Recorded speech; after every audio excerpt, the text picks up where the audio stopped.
Hey everybody, welcome to the Blue Sky Vid-Cast, where history and magic meet your imagination.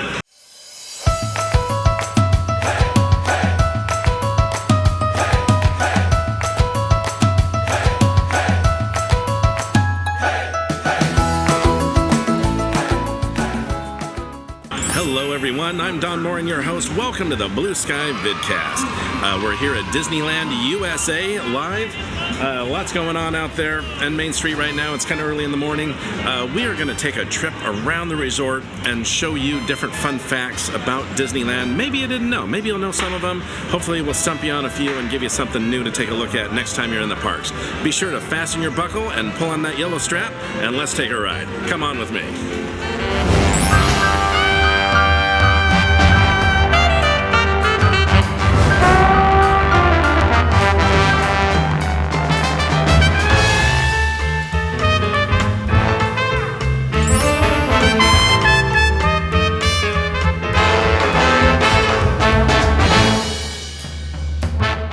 When you think audio animatronics, you might think Pirates of the Caribbean, or even going back even further to Abraham Lincoln, maybe being the first audio animatronic. But actually, audio animatronic was first used, the word was first used when they made the mine train through Nature's Wonderland. There were some bears and different animals that did things, and they were the first, most basic audio animatronic. And that's when the words were very first used with Imagineering, with Walt, and in the Disney parks.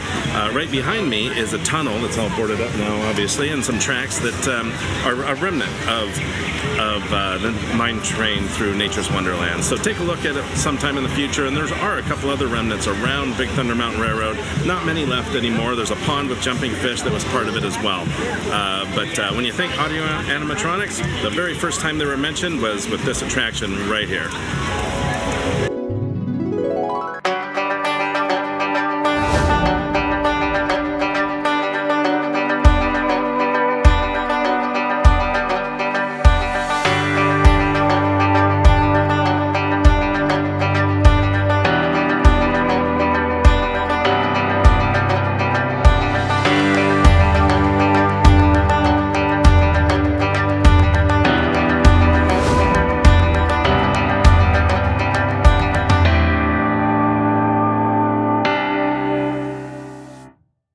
Steven Spielberg was so impressed with the sounds of the train that he wanted to take some of those recordings and use them in Indiana Jones 2, Temple of Doom, for that minecart chase scene in the movie. And they actually used some of the sounds here from Big Thunder Mountain Railroad.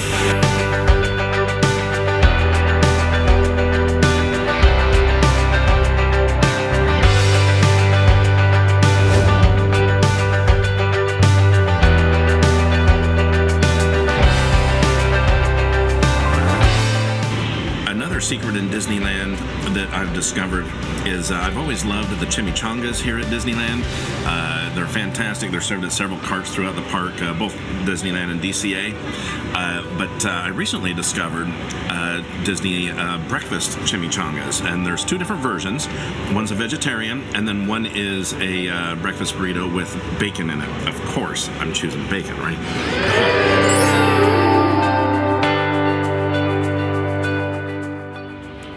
One more thing about these breakfast chimichangas, if you've ever had the regular chimichanga, it's a flour tortilla wrapped around lots of good stuff in there, and then deep fried. And it's kind of crispy, delicious, especially with some salsa. The breakfast chimichanga, you can see here, I got a little bit left.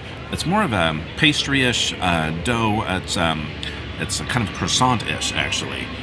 And it's really tasty. It's delicious, and the filling, there's lots of eggs in there, there's potato and lots of bacon. Very satisfying, great start to the day. Make sure you try one, and of course get yourself a cup of coffee as well to go with it. Enjoy the views out here along the rivers of America.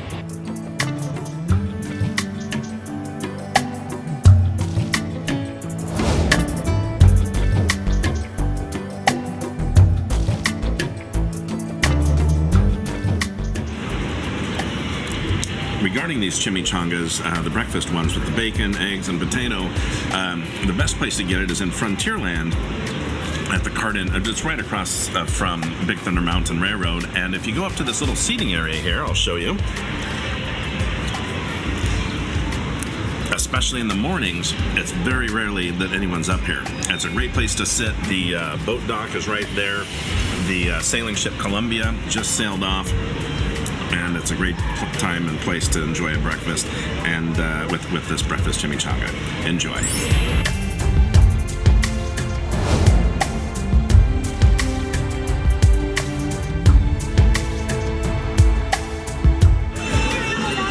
Now we find ourselves over here in DCA at the Incredicoaster.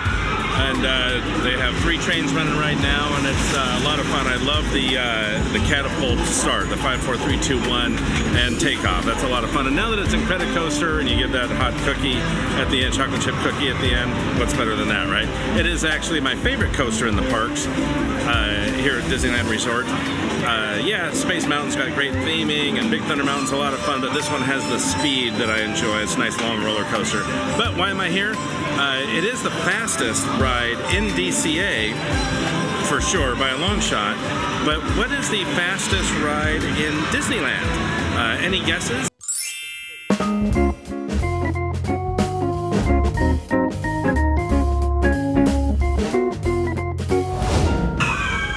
So, what is the fastest ride in Disneyland? It is actually not a roller coaster, it's Splash Mountain. Depending on the number of passengers in a boat, the speeds can reach at the bottom of that drop, right behind me, can reach up to 40 miles an hour. That's the fastest inside Disneyland Park. If you look at Disneyland Resort, like we just showed you, Incredicoaster is the fastest, but right there, high speeds, go for it and get wet. I was just talking to some people that just got off, and they were soaked head to toe.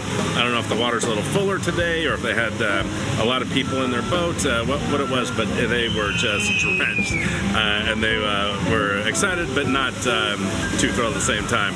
So, but enjoy the fastest ride in Disneyland.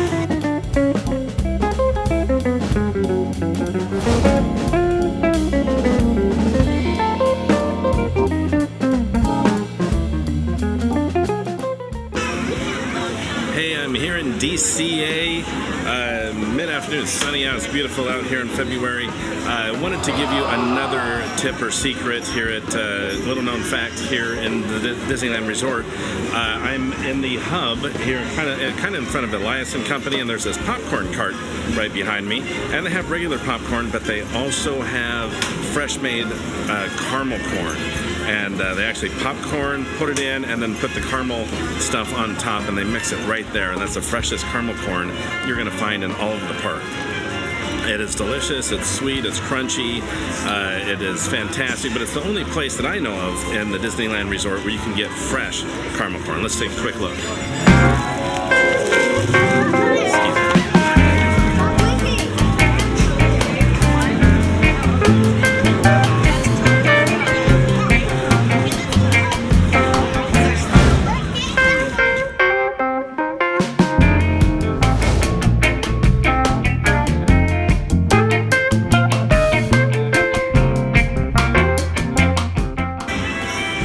This spot here in DCA, in the hub here in front of Carthay Circle and Elias & Company, is also a place where usually they'll have those collectible popcorn buckets. Right now you can see behind me a little bit the tops of the retro Minnie Mouse popcorn buckets, and usually the lines aren't very long here compared to some of the popcorn carts. So if you're looking for one of those collectible popcorn buckets, you might want to try here and see if the lines are shorter as well as get yourself some of that sweet caramel corn. You can thank me later. It's just delicious, especially when it's warm and fresh when they make it. Enjoy.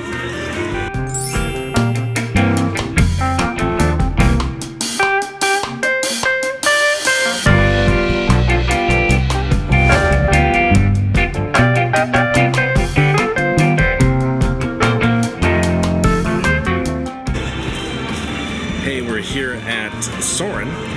Soarin' Around the World, Soarin' Over California, depends on what time of the year. Sometimes they bring back Soarin' Over California. I think it's coming back later this month in February, and everyone's always excited when that happens. That one seems to have a what people think is a little bit better soundtrack, a little bit better video quality as well.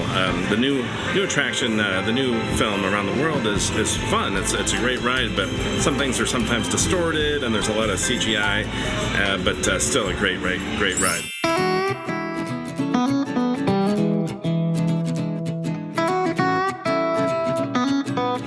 Is how this attraction, the ride system, was actually created.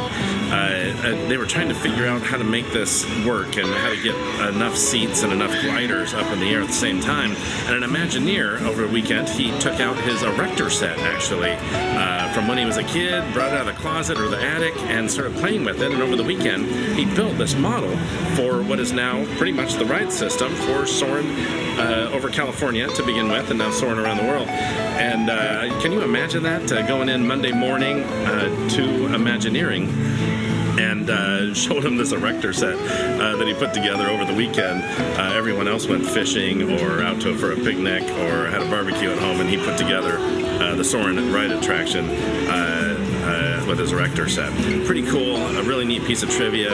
And next time you're on the ride, look up and back at the seats and at how all the equipment works real quick before you strap yourself in and pull on that yellow tab.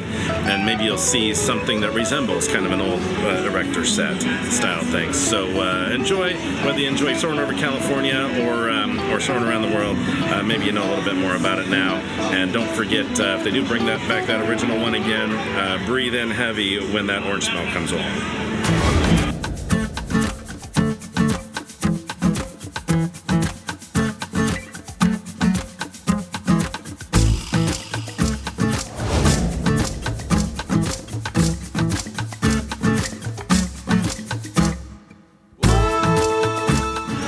So I'm hanging out at a popcorn cart right now, and I try and get a popcorn each day I'm here in the parks. I'm sure you enjoyed popcorn here in the parks as well.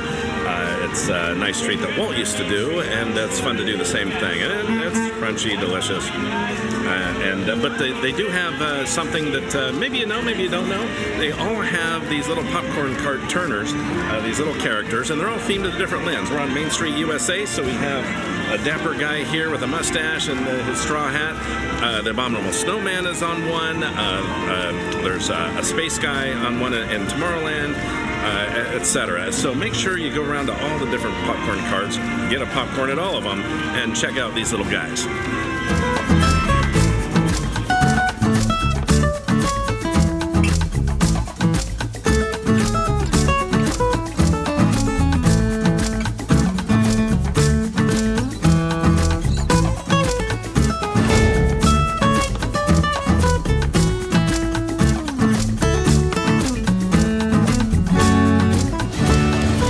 Hey there, do you guys miss Twilight Zone Tower of Terror? Obviously now it's Guardians of the Galaxy, which is fun. It's a great ride, but a lot of people are missing that Twilight Zone Tower of Terror. Why do I ask?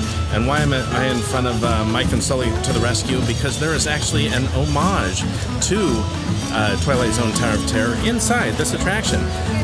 Next time you ride, be sure, and now they have Fast Pass here at Mike and Sully's To the Rescue, and make sure that you take a look during the locker scene. Someone took a towel, an old Tower Hotel towel, and put it in the locker scene. So look closely, make sure you find that, and you can kind of see some Twilight Zone Tower of Terror still here in the parks.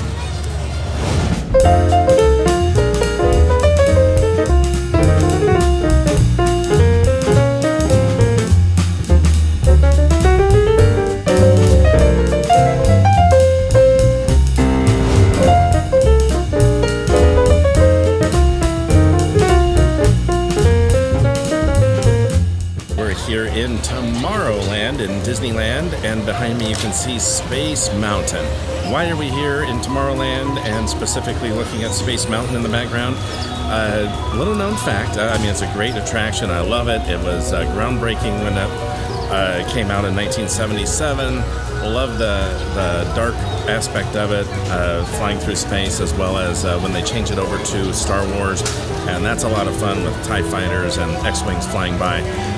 But little known fact, maybe you know this, maybe you don't, but there are actually offices in the upper portions of that Space Mountain. Talk about utilizing space, so it's not just Space Mountain, it's Office Space Mountain. And could you imagine, there's no windows, so it'd be pretty cool to have an office in Space Mountain. However, you're not going to be looking outside at the parks or anything. You're going to be probably in a pretty dark, quiet office environment. But neat nonetheless, making use of all that space that's there. And a little known fact, hopefully you didn't know that, hopefully you like that, and check it out next time.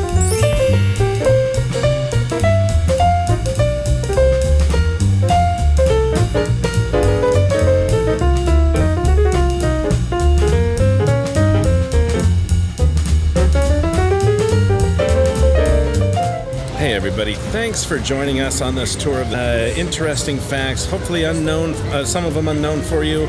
Hope you had fun with the tour around Disneyland Resort with me, maybe learning something new and having some fun along the way. Until next time, I'm Don Morin, your host, Blue Sky Vid-Cast, and please grab all your belongings, and we'll see you next time. Thanks for joining us.